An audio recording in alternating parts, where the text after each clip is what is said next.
What is going on, guys? Ducky here, and today we're going to be looking at the Royal Clutch RK61 60% RGB mechanical keyboard. The keyboard comes at a budget-friendly price of $65, which isn't too bad. However, I did come across a couple of things that I didn't like while using the board, and we'll be going into those today in this video.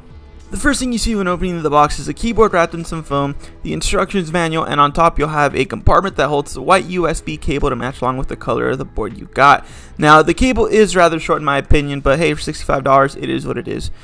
In the short amount of time I had with this keyboard, I'd say the biggest issue I've had is my mouse overlapping with the keyboard, mainly due to how short the cable they provide is. I was able to find a way around that by wrapping the keyboard cable around my mic stand. However, even though that does get the cable out of the way from my mouse, it still limits how much I can move my mic, which just creates another problem. The RK61 comes in two color options of white or black with your choice of red, blue, and brown switches. I went ahead and ordered this model in white with brown switches, and as you can see with the red keycaps that I have on here, I've already had some time to play with this board. The board has a very sleek design with the manufacturer's logo on the front of the frame like you'd see on just about any keyboard, and the keycaps that the board comes with have emblems that show you what that key does when pressing the function key at the same time.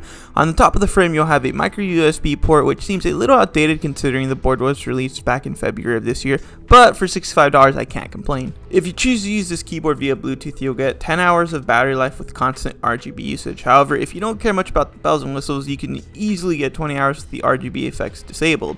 Speaking of RGB, the board does come with 18 preset RGB effects that are ready to use out of the box, but if you have something specific in mind, Royal Clutch does have their own software that you can download for free to create your own effects and save them right to the board, which is something you don't often see with boards on this price tag.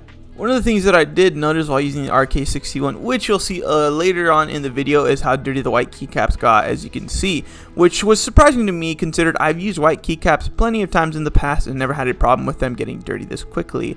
I'm not sure if it's the keycap material that they use, since they are PBT double shot, or what it is exactly that that is causing this to happen, but keep in mind if you do plan on getting the white version of the RK61, you do have a chance of getting these keycaps dirty rather quickly.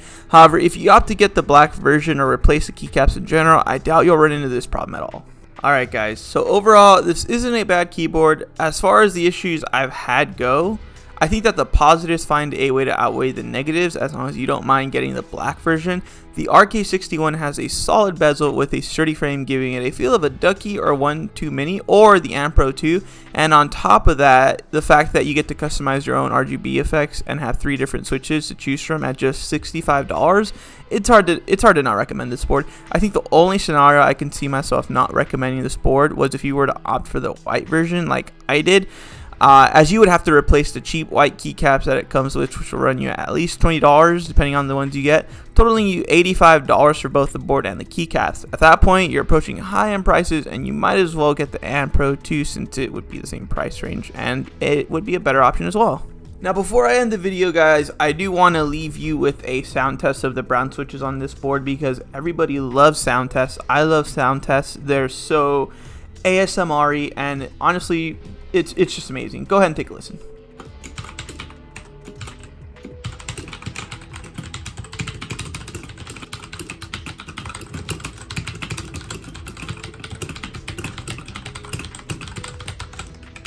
Anyway guys, thank you so much for watching. Don't forget to like and subscribe if you liked the video, and peace.